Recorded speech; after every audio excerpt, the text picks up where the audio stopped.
സ്റ്റക്കായി നിൽക്കുന്ന നിങ്ങളുടെ കരിയർ റീസ്റ്റാർട്ട് ചെയ്യണ്ടേ? റീസ്റ്റാർട്ട് ചെയ്യാൻ എന്ത് ചെയ്യും? മികച്ച തൊഴിൽ സാധ്യതകളുള്ള ഹോസ്പിറ്റൽ അഡ്മിനിസ്ട്രേഷൻ കോഴ്സ് പഠിക്കണം. ഹോസ്പിറ്റൽ അഡ്മിനിസ്ട്രേഷൻ കോഴ്സ് പഠിക്കാൻ സയൻസ് ബാക്ക്ഗ്രൗണ്ട് ആവശ്യമുണ്ടോ? ഇല്ല. എവിടെയെങ്കിലും പഠിച്ചാൽ മതിയോ? പോരാ. ഉറപ്പുള്ള ഭാവിക്കായി ചിത്ര വിമൻസ് അക്കാദമിയിൽ പഠിക്കൂ. ഹോസ്പിറ്റൽ ഇൻഫർമേഷൻ സിസ്റ്റം മുതൽ ഹെൽത്ത് കെയറിലെ AI വരെ ഇവിടെ പഠിക്കാം. യൂണിവേഴ്സിറ്റി ആൻഡ് ഇന്റർനാഷണൽ സർട്ടിഫിക്കറ്റോട് കൂടി. ഒറ്റപ്പാലത്തെ കുടിവെള്ള പ്രശ്നത്തിന് കാരണം നഗരസഭയുടെയും വാട്ടർ അതോറിറ്റിയുടെയും അശ്രദ്ധയെന്ന് മുൻ കൗൺസിലർ സജിത്ത്.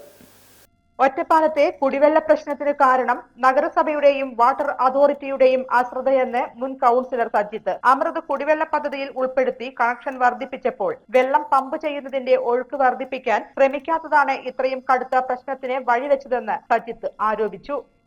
ഇന്ന് ഇത്രയും വലിയൊരു കുടിവെള്ള പ്രശ്നം ഇവിടെ നേരിട്ടുകൊണ്ടിരിക്കുന്നത്. പ്രധാനപ്പെട്ട കാര്യം മറ്റൊന്നുമല്ല, ഒരു ടാങ്കിൽ നിന്ന് നമ്മൾ വെള്ളം കൂടുതലായിട്ട് കൊടുക്കേണ്ട ഒരു അവസ്ഥ ഉണ്ടാകുമ്പോൾ നമ്മൾ എന്ത് ചെയ്യണം? ആ ടാങ്കിലേക്ക് വരുന്ന വെള്ളത്തിൻ്റെ ഫ്ലോ പമ്പിങ്ങിൽ വർദ്ധിപ്പിക്കാനുള്ള സംവിധാനം ചെയ്യണം.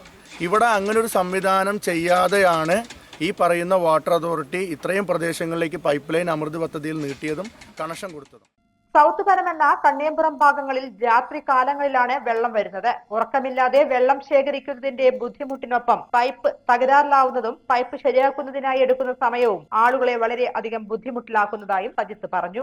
അടുത്ത ദിവസം രാവിലെ വെള്ളം കൊടുക്കണമെങ്കിൽ ഇവിടെ നമ്മുടെ ഈ പനമണ സൗത്ത് കണ്ണിയമ്പുറം പ്രദേശങ്ങളിലേക്കൊക്കെ വെള്ളം വരുന്നത് രാത്രിയിലാണ്. ആളുകൾ ഉറക്കൊഴിച്ചിരുന്ന് വെള്ളം പിടിക്കേണ്ട അവസ്ഥ. രാവിലെ ആകുമ്പോഴേക്കും വെള്ളം നിന്നു. ഇതിൻ്റെ ഇടയിലാണ് വാട്ടർ അതോറിറ്റിയുടെ പൈപ്പ് നിരന്തരമായി പൊട്ടിക്കൊണ്ടിരിക്കുന്നത്. ഈ പൊട്ടലുകൾ വരുന്ന സമയത്ത് അത് പരിഹരിക്കാനും വാട്ടർ അതോറിറ്റിയുടെ ഭാഗത്തുനിന്ന് വളരെയധികം സമയം എടുക്കുന്നുണ്ട്. മീറ്റ്ന തടയണയിലെ വെള്ളം കൃത്യമായി എത്തിക്കാനുള്ള സംവിധാനം വാട്ടർ അതോറിറ്റിക്കില്ല എന്നും നിരവധി ഫണ്ടുകൾ ലഭ്യമായിട്ടും ഇത്തരത്തിൽ കുടിവെള്ള പ്രശ്നം ഉണ്ടാവുന്നത് വാട്ടർ അതോറിറ്റി ഉദ്യോഗസ്ഥരുടെ കെടുകാര്യസ്ഥത ആണെന്നും സജിത്ത് ചൂണ്ടിക്കാണിച്ചു.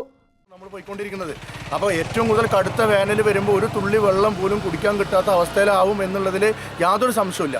നമുക്ക് എന്താണ് ഇവിടെ കുറവുള്ളത്? നല്ലൊരു കുടിവെള്ള സംഭരണി നമ്മുടെ അടുത്തുണ്ട്. അതായത് മീറ്റിനെ തടയണ, അതിലിഷ്ടം പോലെ വെള്ളമുണ്ട്. ആ വെള്ളം കൃത്യമായിട്ട് എത്തിക്കാനുള്ള സംവിധാനമാണ് ഇവിടെ വാട്ടർ അതോറിറ്റിക്ക് ഇല്ലാത്തത്. അപ്പോൾ അമൃത് പദ്ധതിയിൽ നിരവധി ഫണ്ട് കൊടുക്കുന്നു.